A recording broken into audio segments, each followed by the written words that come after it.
to what you did brainstorming.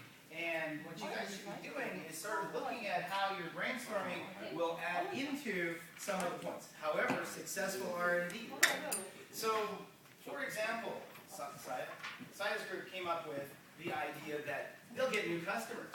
So we immediately started talking about the phones, right? So people move from, people are moving from different phone companies into SoftBank and, because they want the iPhone. So that's an extremely important factor. So, what that does is we call it opening up of the new markets, right? So you're opening up new markets.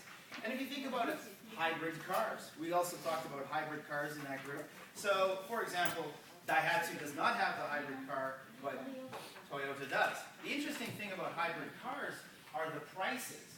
So when we have the prices, here's the other thing that it can do. Is it gives you, it not only opens up, enhances, it can open up into new markets, but it reduces costs in the sense that you get customers paying more money for a car, right?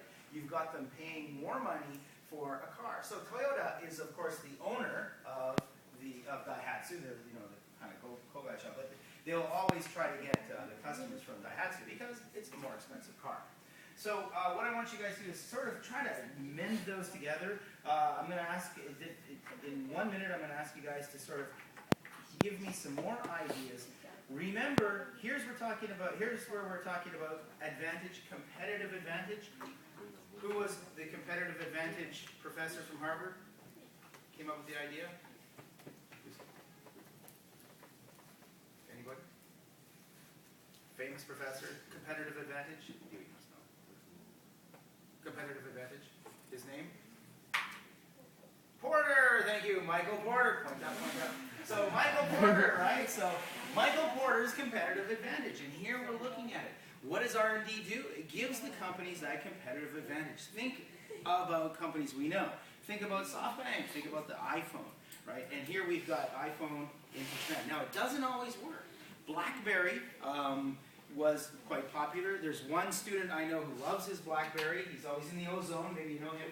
But the thing is that it didn't really take off because that Canadian company, RIM, was not successful in continuing with their innovation. That company's actually falling off.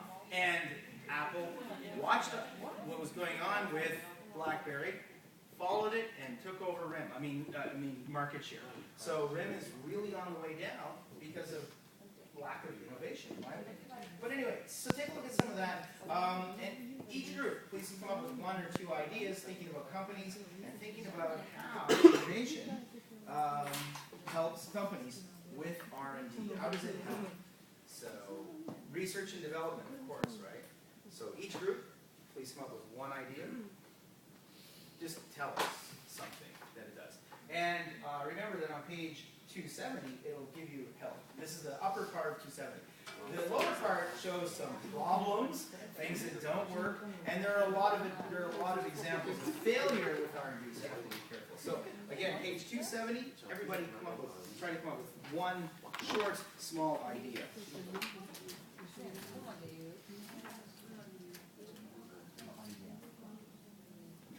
No idea. You said no idea. Okay, well, no, but take a look. Look at some of your brainstorming earlier. Here you can say, for example, to extend the life of the product, right? So now let's think about any of the things like this. Now here, fashion will come into play.